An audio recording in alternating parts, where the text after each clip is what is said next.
Hi everyone, welcome back to the channel Dark and Handsome. My name is Billy Banda and as usual I'm with my wife Chuma Kamweneshe Banda. Yeah, so today we're going to be doing a very interesting video. It's not really about us but more about you people because it's an awareness video. Okay, well it's kind of about us because we experienced it, but then since it's past tense for us, we are putting the video out there so that some of you can avoid this happening to you. Yeah, is it really past tense? Okay, it's still ongoing, so yeah, it's still happening, but anyway. Yeah, it's more of an awareness video, said, yeah. So, do you want to give the narration? Or, yeah, in fact, give the narration. You're a better narrator than I am. How? Okay. I don't know. Alright, so basically what this is about is trust and also buying second-hand gadgets. This is a very common thing, especially in Zambia, of just buying things that you see posted on Facebook or posted on WhatsApp. Yes, so this is a story about that. And basically what happened is, for us, 2 gadgets were stolen from my family's home. And these 2 gadgets were supposed to be wedding gifts to me and my husband. And I think you can jump in and help me narrate on this part. Okay, and they went missing. Yes. So I think the first gadget went missing in July, and the second gadget went missing in December. So the first gadget that went missing, that was in July, was product X. Let's call it product X and product Z. So product X is July, product Z is December. Okay. When X and Z, not X and Y. No, X and Z. It's Okay. better. Yeah. It's Okay. better like that, yeah. So product X went missing in July and we thought as if it was misplaced, right? So basically why we thought it was misplaced is that so my mother bought it in April, and my mother works in Mpulungu and in Lusaka, so she usually moves back and forth. So my family decided to buy this gadget in April and they decided to keep it until the wedding day. So gadget X was supposed to be a wedding gift to me and gadget Z was supposed to be a wedding gift to him. So what happened is, I don't think we did a recap of our wedding preparations or whatever. Anyway, so I had a bridal shower, which we were calling a meet the bride. So my mother was instructed to give this gadget to me during the meet the bride because it's a women's thing. So my mother wanted to present it to me then. But of course, after thinking about it, she thought, oh, I need to present gadget Z as well, so I might as well just do it together instead of at the meet the bride, because he wasn't supposed to be at the meet the bride. It's the meet the bride, not the groom. So anyway, so from April, she came to Lusaka. Wait, sorry. Why don't we have meet the groom?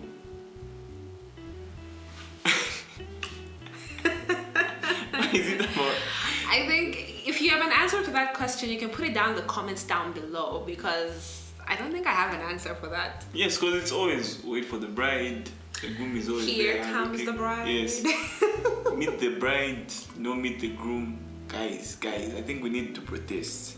In fact, I need to meet the groom. We need to redo it again. So we're doing a meet the groom. Okay, no. You're the one who asked me to marry you, so it's about me. I mean, I could have proposed if you wanted. Anyway, moving on. Meet the groom. Okay, we'll have a meet the groom for you. Happy? Yes, I'm happy. When do you want it? Tomorrow. Okay, tomorrow we'll have a meet the groom. You're welcome to the meet the groom. I mean, by the time you watch this video, it would have already happened. But okay. All right. Anyway, so fast forward. Mother brought the gadget from Pulungu and she misplaced her gadget charger, like the same gadget. So I told her that, oh, because I knew about the gadget, I just didn't know that it was a gift to me. I thought it was just one of those things, because my mother has a habit of just buying new gadgets just because they're new. So I told her, you have the same charger, so why not use that one from the new one? And she told me, but I don't want to open the box. So I didn't think much about it. I was like, okay, whatever. So I saw that this gadget was in Lusaka. It was definitely not in Pulungu because she showed me the box. So anyway, fast forward, the Meet the Bride was in, what month was that? August, I think. Yeah, it was in August. No, that was the Chilangam So Lilo. it's September. It was in September. Yeah, okay, so I had the Chilangam Lilo on 26th August. And before that, she asked me, have you seen this gadget? And I'm like, no, I have not seen it. And of course, at the time, there were so many people coming and going from our house. If you've been to Chilangam Lilo, you know what that's like. My house was full of people. So my mother was very busy at the time. So she said, you know what, maybe I misplaced it. Maybe I took it back to Mpulungu, whatever. Let's just move on. So we had the Chilangam Lilo, we had the Meet the Bride. She did not present Gadget X to me because, like I said, she wanted to do it at the same time with Gadget Z. And then towards the wedding, she asked me again, have you seen Gadget X? And I said, I have no idea where Gadget X is. The last time I saw it, we were looking for a charger for you. And she said, okay, you know what? I'm a bit busy with the wedding right now. I will look for it later. So that's what happened. And fast forward, the wedding happened, and then she revealed to me that she could not find Gadget X because she waited for everybody to leave the house. She had free time now to look up and down. She turned her room upside down. She went to Pulungu, did the same, but did not find Gadget X. So now it came to our attention that Gadget X was actually supposed to be a wedding gift and it was missing. So what was your reaction at the time? My reaction? I didn't know how to react. I just said, look for the IMEI or look for the gadget, and if it's not found, definitely we have to start tracking it. But I think it wasn't taken serious because they thought as though it was somewhere in the house or somewhere missing or hiding. Yes. Yeah, maybe because my parents' room is full of stuff. You can imagine, my mother's got a lot of stuff, so sometimes she loses things in her room and I just go there and search for it for like 2 minutes and I find it. So I thought, you know, one day I will make some time, come home, help you look for it. But we didn't get around to that. And like him being an IT guy, he thought IMEI. So I was like, I don't know what that is. But anyway, so we told my mother that. And she said, okay, I think I can get the IMEI number from the place that I bought it. And because this gadget was taken with the box, okay, so no trace, brand new gadget just taken. So yeah, for how many months did we wait until we could get the IMEI? 6 months. It was close to 6 months because of the events and yeah. So what happened is that the IMEI wasn't given to us like exactly. We had to wait for like a long period of time because what actually triggered everything was Gadget Z going missing. Yeah. So when Gadget Z went missing, I was like, you know what?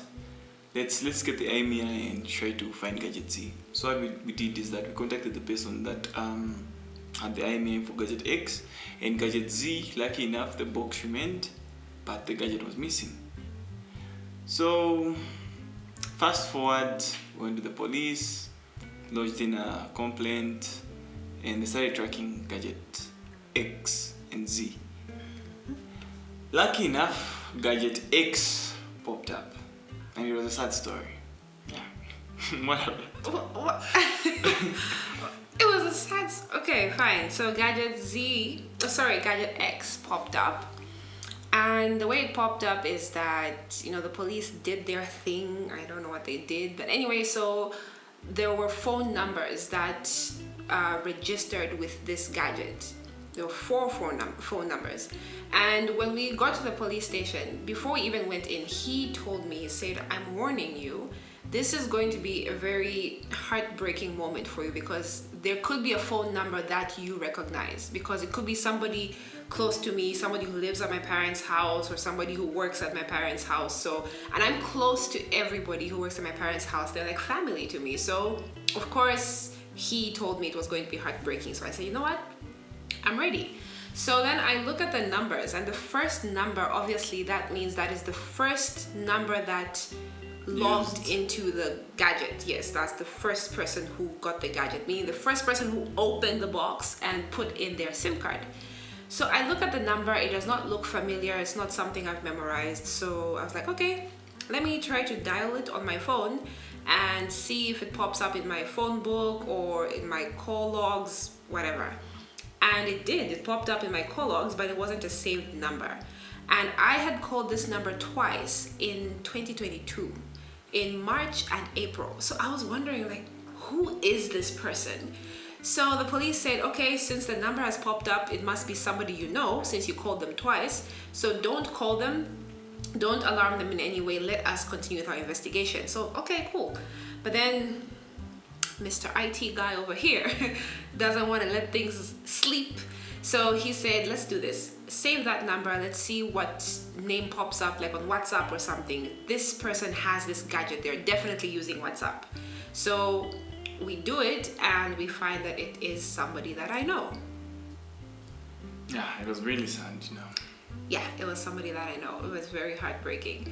Now, the unfortunate thing is that this number must have sold the gadget to somebody else, because there were 4 numbers that popped up and this person's number popped up twice. So it popped up, then the second number was somebody else's number, the third number was this person's number, and the 4th person was the person that had the gadget at the moment, at that time.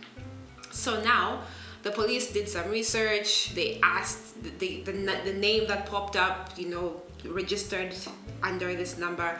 They asked us, does this name mean anything to you? And I was like, okay, yeah, we know who that person is. So now the scary part was trying to get these people to the police station without alarming them that we know that they took the gadgets. So fast forward, we decided, okay, let's do this. Let's call person. What are we going to call them? Person Y? Person Y. No, that's too confusing now. Yeah, person Y and A. Don't worry. It's no, not confusing. person A and B. No, person Y and A. This is the only time we're going to know if you're really following this. So we called person Y and person A and Y.1. Yeah. So Y.1 was the owner of the number that popped up. Okay. Yeah, the first user. That was the first user of the gadget. Mm-hmm. So we called person Y and told them, no, we want you to come and do something at our place. You should also tell Y.1 to come with you. Mm-hmm. Then we also called person A to accompany them because, yeah, you know. Because person Y and person A usually move as a package. So it was going to be very suspicious if I called person Y without calling person A, because I'm actually closer to person A. So person Y would have wondered, like, why are you calling me, but where's person A? So just to, you know, cover our true intentions, we had to call them both and person Y.1. Yeah. So the day came for them to come to our place but we knew what we were doing. So we went to pick up person Y and Y.1 and person A. We picked up person A first, and we filled person A in on what was actually going on because they thought they were coming to my house. And then we informed her, then she was like, oh, we told her just play along, okay? Like, okay, cool. Then we picked up person Y and person Y.1. Yeah. Believe me, the reaction of person Y and Y.1, something else. Okay, can I just take this moment to appreciate my acting skills, because I held it together in that car, guys. I was laughing like nothing is wrong, and it's so heartbreaking. Him, hey. I wasn't laughing. Why? He was cold. I was like, wow. You know, like, can't you at least pretend? Like, no, you don't have to pretend. If someone is a thief, they are a thief. Okay. Simple, easy, like that, straightforward. And the thing is that they were not even suspects. I knew and we knew that it was them that actually took Gadget X. And what was even more heartbreaking is that before we took this whole issue to the police, we actually gave everyone at my parents' house a warning. We told them, guys, if you took these gadgets, please just return them, because we're about to go to the police and it's gonna be very ugly. That was the first warning. Then we sent a second warning, like, guys, we are really serious, we're gonna go. And person Y even had the audacity to say, why are you even bothering to look for these things? You know, like, they're gonna show up. And what was heartbreaking is because my mother was crying about these gadgets. My father was stressed that these gadgets are missing.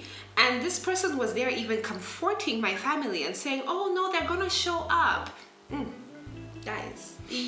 So it was really crazy. Then we get to the police and I'm like, do you know why you're here? And they're like, no. I'm like, you don't know about Gadget X and Gadget Z?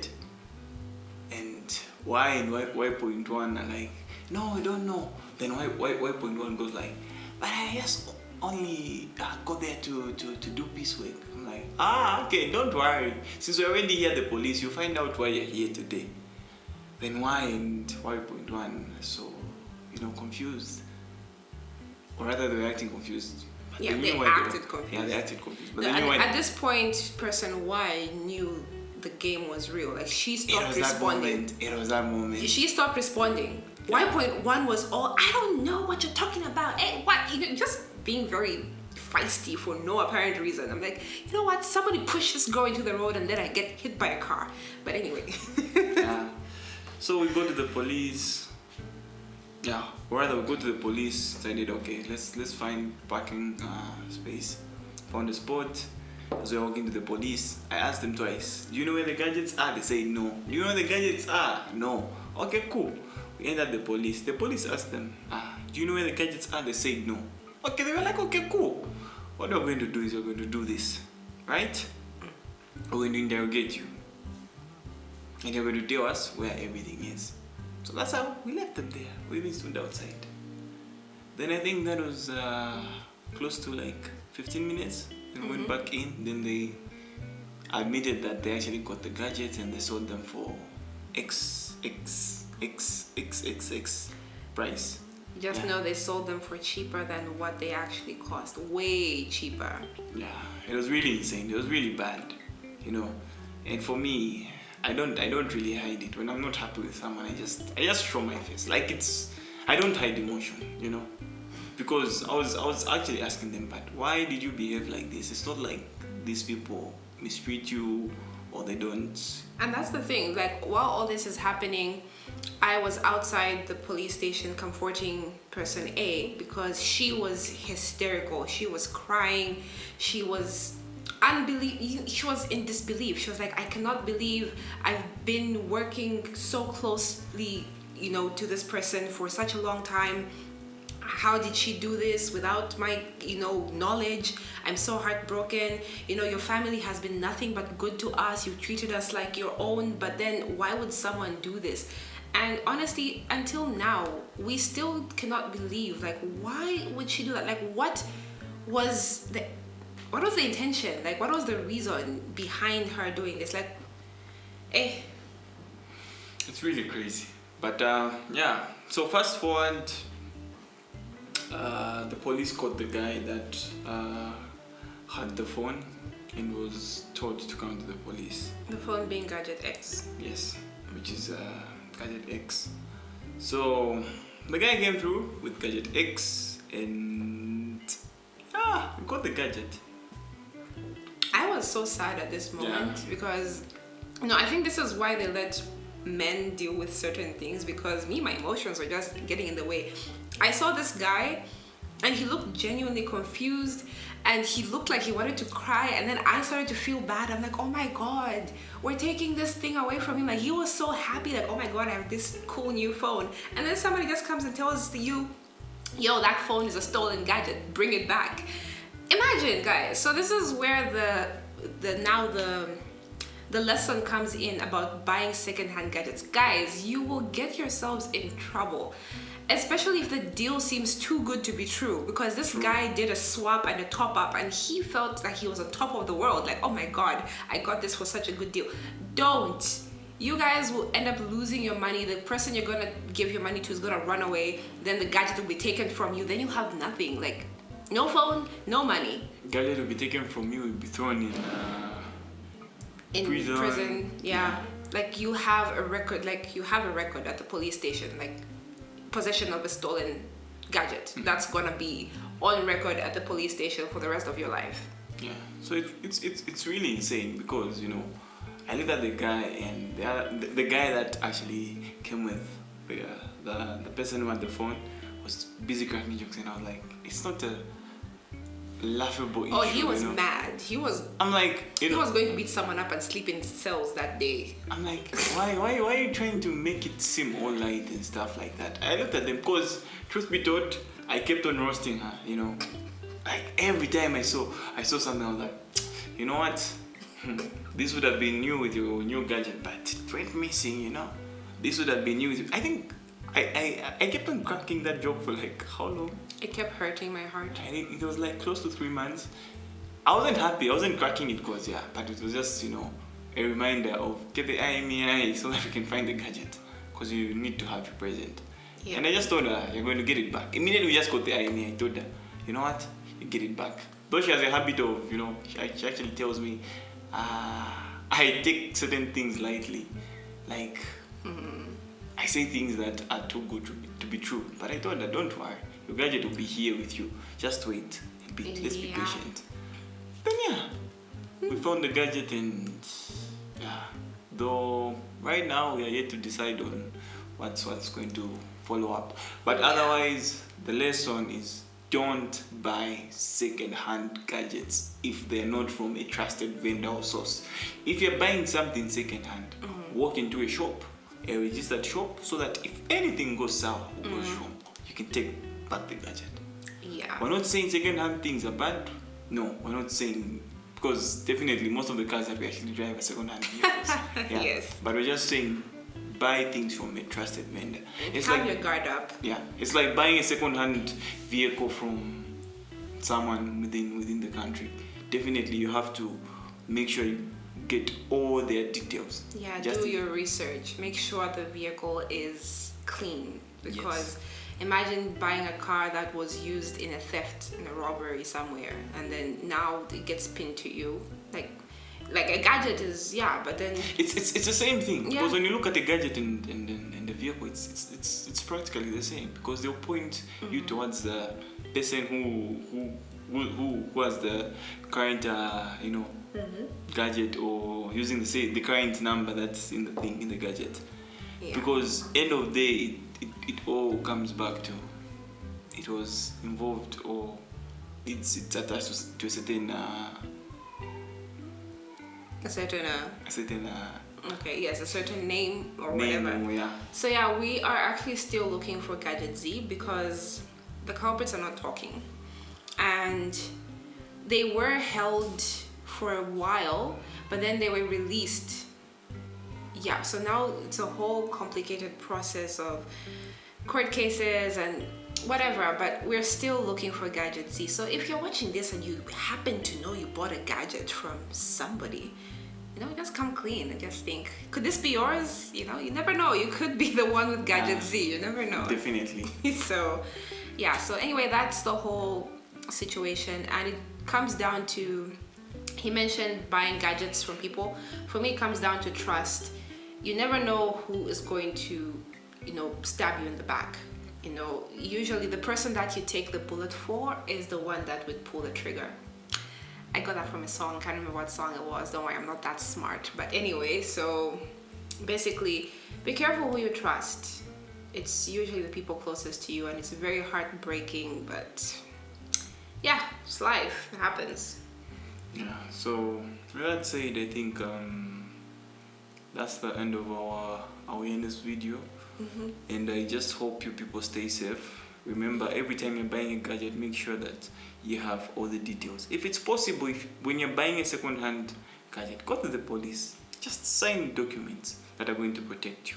Because end of the day, we don't want you to be in a situation where you're making a loss because you wanted to have a latest gadget Yeah. in the name of avoiding shops. Sometimes if you can't afford something, just leave it. It's easy like that. And Don't guys, go for deals, yes. That holding cell, it is not pretty. I mean, I've never been in there, but from the outside, it is not pretty. Especially now, guys, it's hot this time around. You do not want to be in there if there's nobody to bring you water. Yeah, that's what it is. Anyways, guys, from us, hope you take our advice seriously because yeah, it's bad. It is bad. So catch you on the other side. Bye. Bye.